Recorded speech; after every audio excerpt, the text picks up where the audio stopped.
Assalamualaikum warahmatullahi wabarakatuh.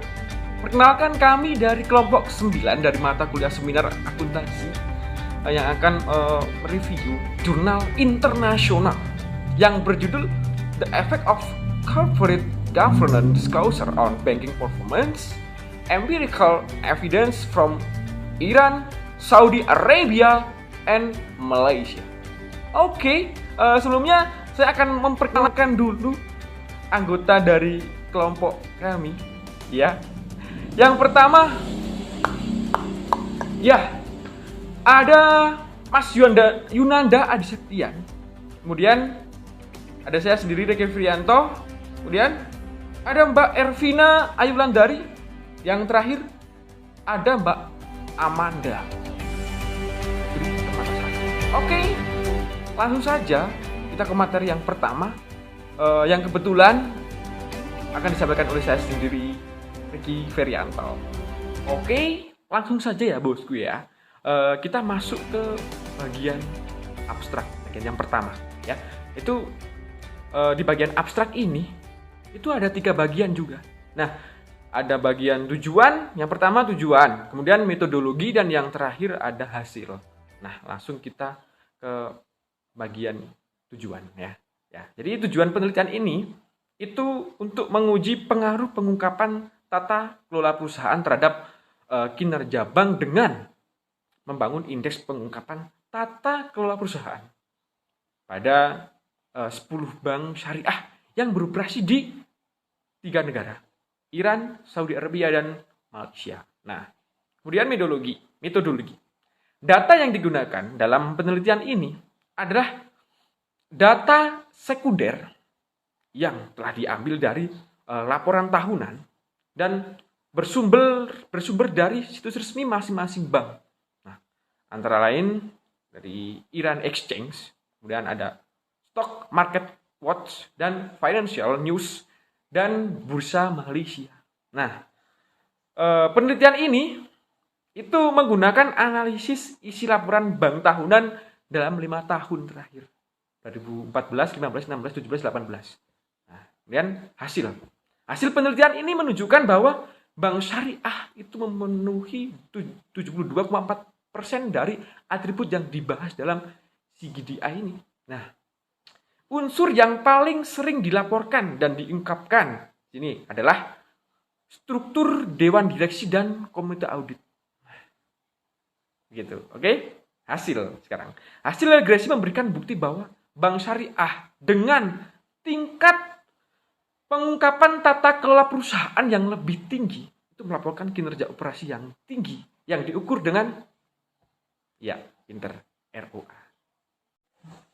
Kita masuk ke gambaran umum ya, teman-teman. Jadi serangkaian kegagalan perusahaan dan krisis keuangan itu telah menimbulkan perhatian pada masalah tata kelola organisasi. Nah, terutama bagi lembaga keuangan. Dalam sistem perbankan, itu tata kelola perusahaan memainkan peran yang bisa dikatakan unik. Nah, karena keunikan organisasi perbankan tersebut, seperti tekanan tinggi, regulasi yang berat, dan intervensi pemerintah, itu mereka memerlukan analisis korporasi yang berbeda tentang masalah pemerintahannya. Nah, selain itu, tata kelola perusahaan itu memiliki tingkat kepentingan yang lebih tinggi bagi perusahaan perbankan. Kenapa? Karena bank itu telah memobilisasi sumbangan masyarakat. Nah, krisis keuangan global saat ini itu dapat dikaitkan dengan kegagalan dan kelemahan pengaturan tata kelola perusahaan di perusahaan jasa komersil. Ya. Masih semangat ya bosku ya? Sip, lanjut. Selanjutnya kita masuk ke bagian riset gap. Nah, itu di sini terdapat 3 pendapat ahli. Yang pertama ada Javed and Sabur 2015. Itu dia mengembangkan indeks komposit tata kelola perusahaan berdasarkan 21 proksi untuk menganalisis dampak indeks tata kelola perusahaan. Itu terdapat kinerja perusahaan yang diukur dengan menggunakan ROA, ROE, dan Tobinski dari 58 perusahaan manufaktur Pakistan yang terdaftar tahun 2009 sampai 2013. Kemudian yang kedua ini ada pendapat dari Babang Junha dan Mendes ya, 2017. Nah, mereka menganalisis determinan keuangan dari tingkat pengungkapan tata kelola perusahaan dalam sampel besar perusahaan Portugis yang terdaftar di Indeks Lisbon Euronext. Itu pada periode antara 2005 dan 2011. Nah, yang ketiga ada Javed and Sabur 2015. Nah, mereka menyelidiki hubungan tata kelola perusahaan dan kinerja perusahaan dalam hal akuntansi dan kinerja pasar yang akan diukur dengan Return on Asset atau ROA, Return on Equity, dan Tobinski. Oke, yang terakhir kita masuk ke tujuan penelitian. Ya bosku ya.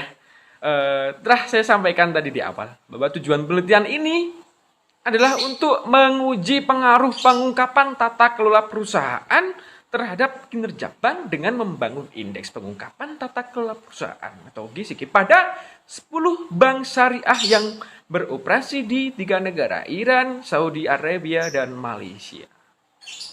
Oke, selanjutnya presentasi akan dilanjutkan oleh teman saya. Assalamualaikum warahmatullahi wabarakatuh. Perkenalkan, nama saya Ervina Ayulandari, NIM 7211418161.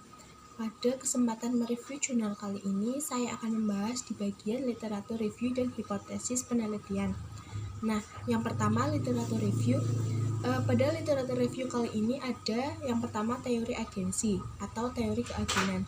Teori keagenan menyatakan bahwa manajer sebagai pemegang saham agen harus mengungkapkan semua informasi yang relevan melalui pengungkapan perusahaan karena dewan direksi dan pemegang saham tidak mengawasi keputusan operasional dan kegiatan rutin.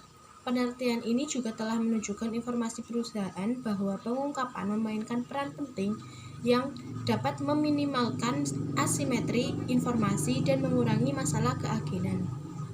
Kedua ada faktor indeks pengungkapan tata kelola perusahaan.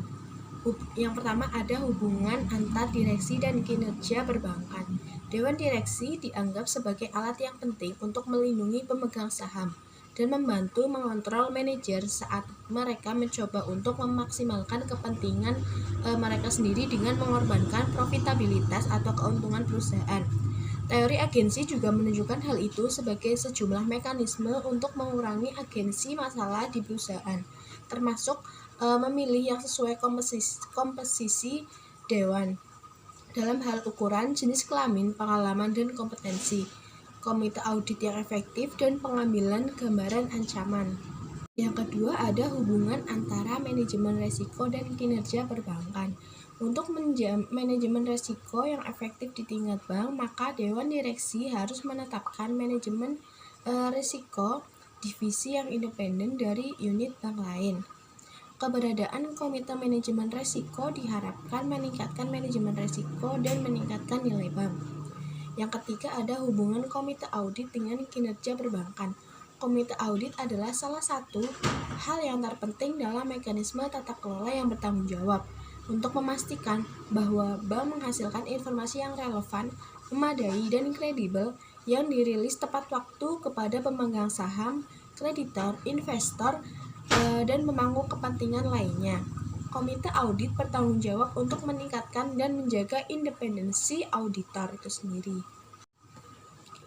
Selanjutnya yang keempat yaitu ada hubungan pengawas syariah kinerja dewan dan perbankan. Setiap lembaga keuangan Islam harus membentuk dewan pengawas, disebut dengan dewan pengawas syariah, yang bertindak sebagai lapisan tambahan pemerintah dalam kelalaiannya. Nah, peran utama dari dewan pengawas syariah adalah untuk memastikan bahwa bank beroperasi sesuai dengan hukum syariah. Ya, kemudian yang kelima ada hubungan antar rekening investasi pemegang dan kinerja perbankan. Nah, pemegang rekening investasi berperan dalam kinerja perusahaan karena perusahaan dapat menggunakan investasi pemegang rekening untuk melakukan kegiatan operasional atau aktivitas perusahaan. Untuk rekening bank Islam lebih mudah diakses daripada saham. Hal ini dijelaskan oleh Farouk dan kawan-kawan pada tahun 2011. Padahal nasabah tidak punya hak suara formal tapi masih mempengaruhi tingkat pengawasan melalui pemegang saham. Selanjutnya saya akan membahas tentang hipotesis penelitian. Nah, yang pertama ada hipotesis pertama, pengungkapan tata kelola berpengaruh positif terhadap kinerja perbankan syariah dengan indikasi ROA. Yang kedua, pengungkapan tata kelola berpengaruh positif terhadap kinerja perbankan syariah dengan indikator ROE. Terus yang ketiga, pengungkapan tata kelola berpengaruh positif terhadap kinerja perbankan syariah atau TOBINS. Ya, Assalamualaikum warahmatullahi wabarakatuh. Nama saya Yunanda Septian, NIM 138.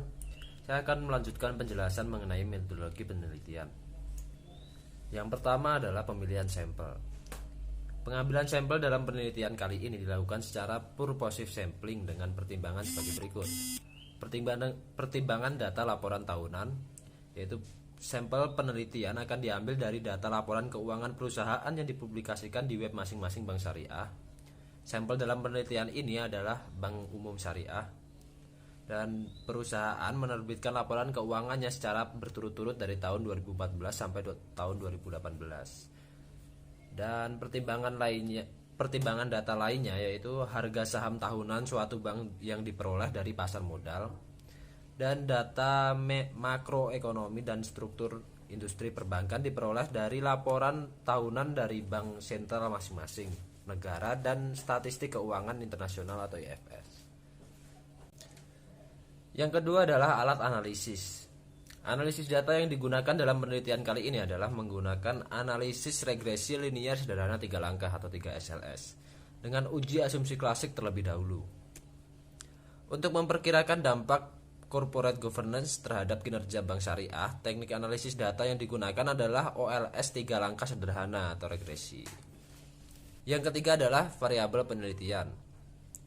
Variabel dependennya dari kinerja perbankan yang diukur dengan Tobinski ROA dan ROE. Sedangkan variabel independennya CGDI yang diklasifikasikan dalam 6 kategori utama tata kelola, yaitu struktur dewan, manajemen resiko, transparansi dan keterbukaan, komite audit, dewan pengawas syariah, dan pemegang rekening investasi. Variabel kontrolnya yaitu variabel spesifik bank atau ukuran dan ekuitas bank, dan indikator keuangan dan ekonomi, perkembangan sektor perbankan dan tingkat perkembangan ekonomi. Sekian dari saya, selanjutnya akan dijelaskan oleh Saya Amanda Ika Permatasari, NIM 163. Selanjutnya adalah hasil dan pembahasan. Jadi, dalam penelitian ini didapatkan hasil sebagai berikut. H1 diterima, yang artinya terdapat pengaruh signifikan antara CGDI atau di sini berperan sebagai variabel X secara parsial terhadap ROA atau di sini berperan sebagai variabel Y1. Kemudian H2 ditolak, yang artinya tidak ada pengaruh signifikan antara CGDI dengan ROE sebagai variabel Y2. Kemudian H3 juga ditolak, yang artinya tidak ada pengaruh signifikan antara CGDI dengan Tobinski atau di sini bertindak sebagai variabel Y3. Lalu kesimpulan.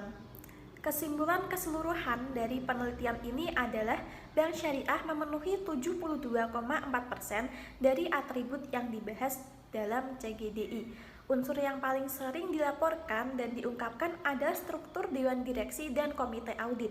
Hasil regresi membuktikan bahwa bank syariah dengan tingkat pengungkapan tata kelola perusahaan yang lebih tinggi melaporkan kinerja operasi yang tinggi yang diukur dengan ROA. Sedangkan untuk kinerja keuangan ROE dan Tobinski tidak berhubungan signifikan dengan pengungkapan tata kelola bank syariah. Limitasi atau keterbatasan dalam penelitian ini adalah jangka waktu observasi yang hanya 5 tahun, sehingga belum bisa melihat hasil yang lebih besar. Kemudian riset ini hanya terbatas pada beberapa bank di Iran, Arab Saudi, dan Malaysia. Lalu data dari salah satu variabel penelitian yaitu Tobinski hanya tersedia pada tahun 2017 dan 2018. Untuk penelitian selanjutnya, penulis menyarankan untuk menambah jumlah variabel dan juga periode penelitian agar tidak terbatas pada variabel dan periode dalam penelitian ini saja. Kemudian variabel corporate governance dapat diteliti satu persatu sesuai dengan dimensinya sehingga dapat dilihat dari 6 dimensi yang sudah disebutkan tadi, manakah dimensi yang paling berpengaruh kuat terhadap kinerja perbankan syariah.